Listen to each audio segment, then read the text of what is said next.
హల్లెలూయా, దేవునికి స్తోత్రం. సృష్టికర్త అయిన యేసుప్రభు వారు పరిశుద్ధ గ్రంథం నుండి ఈరోజు మన కొరకు ఇస్తున్న వాగ్దానం 119వ కీర్తన 18వ వచనం. నేను నీ ధర్మశాస్త్రమునందు ఆశ్చర్యమైన సంగతులను చూచున్నట్లు నా కన్నులు తెరువుము.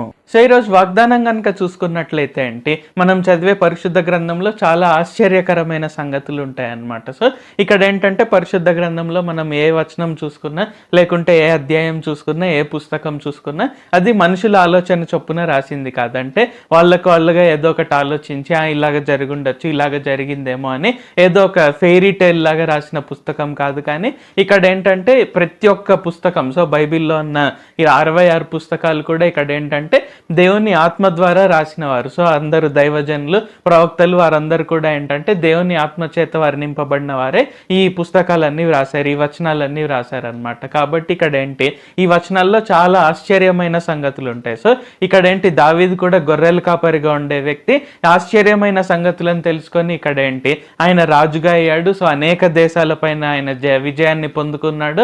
అండ్ ఆ తర్వాత ఆయన కుమారుడైనటువంటి సొలొమోన్ ద్వారా దేవునికి గొప్ప మందిరాన్ని కట్టించే భాగ్యాన్ని పొందుకున్నాడు అనమాట. సో ఆ విధంగా సో మనం పరిశుద్ధ గ్రంథంలో అనేక మంది దైవజనులు కూడా ఇక్కడ ఈ ఆశ్చర్యమైన సంగతులను వారు ధ్యానించి, అంటే దేవుని ఆత్మ ద్వారా ఈ ఆశ్చర్యమైన సంగతులను చూసి వారు ధ్యానించి వారు గొప్పగా ఆశీర్వదింపబడి దేవుని ద్వారా గొప్పగా వాడబడ్డారు. కాబట్టి ఈ రోజు కూడా ఇక్కడ మనం దేవునితో ఎక్కువగా సమయాన్ని గడుపుతూ, అంటే పరిశుద్ధ గ్రంథాన్ని ఎక్కువ చదువుతూ ప్రార్థన చేస్తూ, ఈ పరిశుద్ధ గ్రంథం నేను చదువుతూ ఉండగా అనేక ఆశ్చర్యమైన సంగతులను బోధించండి తండ్రి, తద్వారా నేను మీ ద్వారా గొప్పగా వాడబడి నేను అనేక మందికి అన్ని దేశాలకు ఆశీర్వాదకరంగా ఉండటకు సహాయం చేయండి అని మనం ప్రార్థన చేసినట్లయితే దేవుడు ఖచ్చితంగా ఆయన ఆశ్చర్యమైన సంగతులను చూపిస్తారు. మన ద్వారా ఆయన నామంలో అనేక అద్భుత కార్యాలు, మహత్కార్యాలు, సూచక్రియలు జరిగించి మనము అనేకులకు అన్ని దేశాలకు ఆశీర్వాదకరంగా ఉండేలాగా ఆయన చూస్తారు. ప్రార్థించుకుందాం.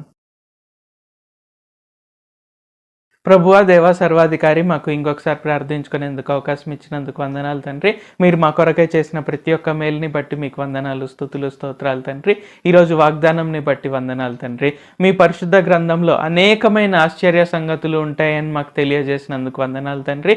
కావున ఈ ప్రార్థనలు ఎవరెవరైతే పాల్గొంటున్నారో వారు మీ పరిశుద్ధాత్మ ద్వారా, వారిలో ముద్రింపబడిన మీ పరిశుద్ధాత్మ ద్వారా వారు పరిశుద్ధ గ్రంథం చదువుతూ ఉండగా అనేకమైన ఆశ్చర్య సంగతులను వారు చూచి తద్వారా మీ నామంలో అనేక అద్భుతాలు, అనేక సూచక్రియలు, అనేక మహత్కార్యాలు జరిగించి అనేక మందిని రక్షించి అనేకులకు అన్ని దేశాలకు ఆశీర్వాదకరంగా నిలిచుటకు సహాయం చేయండి. వారి జీవితాల్లో ఉండే ప్రతి ఒక్క సమస్య నుండి వారికి విడుదల దయచేయండి. వారు గొప్పగా ఆశీర్వదింపబడి వారి తర్వాత తరాలన్నీ కూడా ఆశీర్వాదంలోనే నిలిచు విధంగా చూడండి. నజరేయుడైన సర్వశక్తిగల యేసుక్రీస్తు నామంలో ప్రార్థిస్తూ ఉన్నాం తండ్రి. ఆమేన్. Thank you Jesus.